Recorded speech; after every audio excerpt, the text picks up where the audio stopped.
Hello friends, என்னடா அப்படின்னு பார்க்குறீங்களா? இதாங்க நம்ம சக்கரவள்ளி கிழங்கு. நம்ம ஊரில் நம்ம எல்லாருக்கும் ரொம்ப ரொம்ப பிடிக்கும் இந்த கிழங்கு. இந்த கிழங்க இதை தான் காலையில் சாப்பாடவே நம்ம சாப்பிட போகிறோம். ரொம்பவே நல்லதுங்க இந்த கிழங்கு.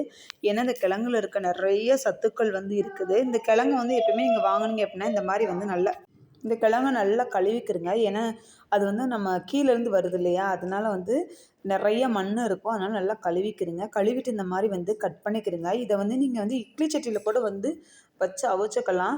ஆனால் நம்ம இட்லி சட்டியில் அவிச்சோம் அப்படின்னா ரொம்ப நேரம் ஆகும். அப்படிங்கிறதுக்காக நம்ம குக்கரில் இதை போட்டு அவிக்க போகிறோம். இங்கே பாருங்கள், இந்த கிழங்கு வாங்கையில் பூச்சிகள்லாம் இருக்கும். அதை பார்த்து வாங்குங்க.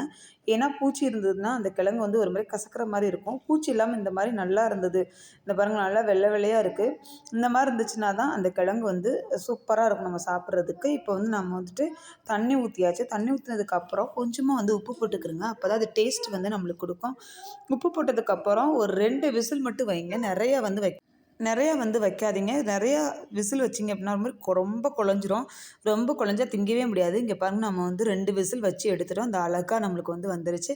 மேலே உள்ள தோலை உரிச்சிட்டு நம்ம ஒரு ஸ்பூனை வச்சு அதை நல்லா மசிச்சு விடலாம். ஏன்னா அது ரொம்ப டேஸ்ட்டாகவும் ஒரு ஹெல்த்தியானவும், காலையில் நீங்கள் உங்கள் குழந்தைங்களுக்கு சாப்பிட்டீங்க அப்படின்னா வயிற்றில் இருக்கக்கூடிய அந்த கழிவுகள்லாம் போயிடும். அது போட்டதுக்கப்புறம் தேங்காய் துருவல் நான் துருவி வச்சுருந்தேன். அந்த தேங்காய் துருவல் அதில் போட்டுக்குங்க. நீங்கள் வெல்லம் போடுறதா இருந்தால் போடுங்க. ஆனால் நான் வெல்லம் போட்டேன். வெல்லம் நீங்கள் வேணும்னா கூட நீங்கள் அப்படியே கூட சாப்பிட்லாம். நம்ம இன்றைக்கி வெல்லம் கொஞ்சம் ஆட் பண்ணியிருக்கோம்.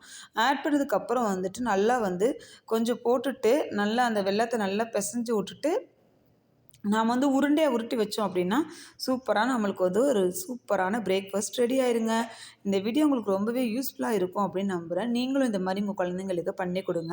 இந்த மாதிரி பண்ணி கொடுத்தா குழந்தைங்க நல்லா சாப்பிடுவாங்க. இது உண்மையிலே ஒரு சூப்பரான உணவு தான். என் வீடியோ பிடிச்சிருந்தா லைக் பண்ணுங்கள், ஷேர் பண்ணுங்கள், கமெண்ட் பண்ணுங்கள், மறக்காமல் சப்ஸ்கிரைப் பண்ணிடுங்க. பக்கத்தில் இருக்க பெல் பட்டனை அழுத்துங்க. அப்போ தான் நம்ம வீடியோ உடனுக்குடனே வரும். ஓகே, பாய்.